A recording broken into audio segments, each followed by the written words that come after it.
अब हम देख रहे हैं सीआई के बेसिक क्वेश्चन जो इजी होते हैं 5 मिनट में, जो फॉर्मूले से हो जाते हैं। सीआई का बेसिक पूरा कॉन्सेप्चुअल वीडियो हम अलग से करेंगे, लेकिन अभी हम देख रहे हैं कि यदि आप जल्दी में हैं और आपने पढ़ा नहीं है तब आप क्या कर सकते हैं बेसिक फार्मूले से जुगाड़ पेपर के टाइम पे। तो देखो पहला तो ये फार्मूला याद कर लो, A = होता है 1+R/100 की पावर n, और CI में ये P- हो जाता है।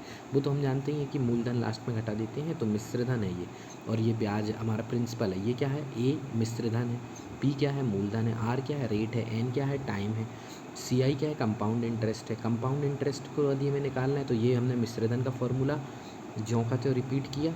देखो वहाँ पर यही निकालना, तुम पहले A निकाल देना, फिर उससे P को घटा दो, पेपर के टाइम पे A से P घटा दो, तो वो क्या हो जाता है हमारा CI हो जाता है। दैट्स इट, यही फार्मूला है और यही यूज़ होता है। ये 1-2 प्रश्न है उसी पर आधारित, ये वाला प्रश्न है, ये करके देखेंगे हम, ठीक है।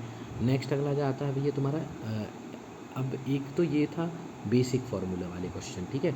अच्छा, यदि हमको दर जो रेट है वो 6 माही संयोजित होता ही है, लिखा है वार्षिक की जगह क्या लिखा है 6 माही, तो याद रखना 6 माह में संयोजित होती है, तो जितनी भी हमको रेट दी हुई होती है वो आधी हो जाती है और जो टाइम होता है वो दुगना हो जाता है, ठीक है। जो टाइम होता है वो दुगना हो जाता है। मान लो हमको दर दी है 10% और 5 वर्ष का ब्याज निकालना है, तो रेट कितनी हो जाएगी अगर 6 माह ही संयोजित होती है। यदि रेट वार्षिक दी है 10% वार्षिक, तो बस यही वैल्यूज़ हम रख देंगे, कंफ्यूज नहीं होना। ये सीधा सीधा है कि यदि हमको वार्षिक रेट दिया है, एनुअली काउंट किया जा रहा है, प्रश्न में लिखा होगा कि भैया 10%, देखो जैसे 4% वार्षिक दर से है ना लिखा होगा तब तो ठीक है, और अगर 6 माही वाली होगी तो कुछ नहीं। जैसे मान लो हमको कोई क्वेश्चन में 10% रेट दी थी, टाइम दिया था 5 वर्ष, और हमको बोला यह जो दर है वो 6 माह में संयोजित होती है, यानी वार्षिक नहीं है, तो ये दर को हम 5 कर देंगे और ये टाइम को हम दुगना 10 कर देंगे और सैल्व कर देंगे तो उत्तर आ जाएगा, ठीक है। बेसिकली वार्षिक वाला ही प्रश्न आएगा बेसिक वाले में, ठीक है। तो ये एक हमने देखा। अब इस पे एक दूसरे टाइप का जो प्रश्न होता है वो अंतर पूछता है, तो SI और CI में अंतर, तो याद रखना 1 वर्ष में तो SI CI सेम होता है, तो अंतर हमेशा 0 आएगा।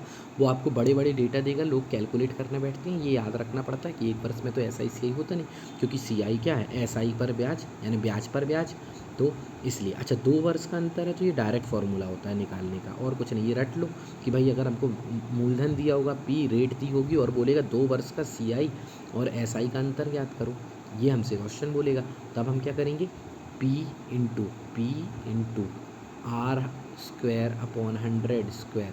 ये कुछ और नहीं किया है। मान लो 5% की दर थी हमारे पास, कितना परसेंट है क्वेश्चन में 5% की दर थी, और हमारा मूलधन दिया है हमको 1000 रुपये, तो हमसे बोल रहा है कि ऐसी स्थिति में भैया 2 वर्ष का SI CI में अंतर ज्ञात करो। तो हमने देखो मूल P की जगह मूलधन 1000 रखा, R क्या है 5%, तो 2 बार गुणा कर दो, 5/100, प्रतिशत का मतलब बटे 100, तो ये फॉर्मूला है R² की है 5×5/100/100, 2² का मतलब, ठीक है, ये हो जाता है। अच्छा, 3 वर्ष का यदि अंतर पूछ ले तो भी एक फार्मूला है, अगर फार्मूला रटा है तो बहुत आसान हो जाता है।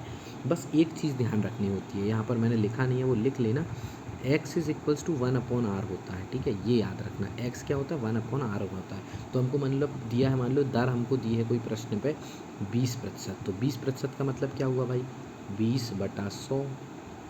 अब इसका हमने क्या बोला, 0 से 0 कटा, 2 एकम 2, 2 पंचे 10, यानी हमारे पास आ गया 1/5। ये हमारे पास क्या है आर गिवन थी।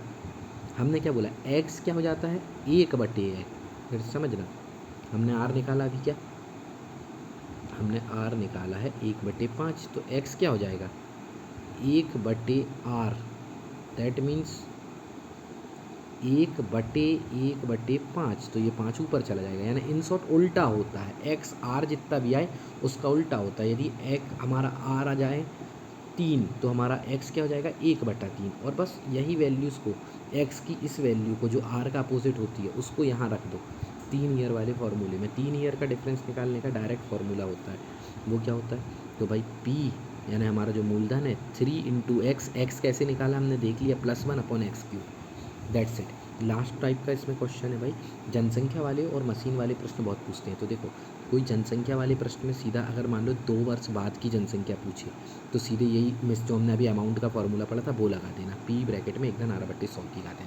यदि 2 वर्ष पूर्व पहले की पूछे, पीछे की पूछ रहा है तो अपॉन में आ जाता है यही पी अपॉन 1/12 की घात है। अब ये होता क्यों है, बड़ा ईजी कॉन्सेप्ट है वो फॉर्मूला ही है ना जो हमने किया था, उसमें इस बार मिश्रधन दिया था, मूलधन पूछा, तो इतना दिमाग अभी नहीं लगाओ क्योंकि हमने डिटेल वीडियो किया हुआ है। हमको दिमाग क्या याद रखना है कि ये अभी 2 वर्ष बाद का पूछता है तो इंटू में करते हैं और 1+r/100 से डिवाइड करते हैं यदि पहले का पूछता है। मशीन में भी देखो, अगर 2 वर्ष पूर्व मशीन का मूल्य और 2 वर्ष बाद मशीन का मूल्य, तो इंटू में करते हैं जब बाद का और पूर्व में करते पहले का। बस एक चेंज होता है, जनसंख्या वाले में ध्यान दो कि 1+r/100 हो रहा है, 1+r/100 हो रहा है। मशीन वाले में 1 माइनस होता है, मशीन का मूल्य घिसता है, क्योंकि ये याद रखना है। That's it. अब ये कुछ क्वेश्चन दे दिए हैं मैंने, ये कर लेना और कुछ नहीं है हमारे पास सीआई में बेसिक में।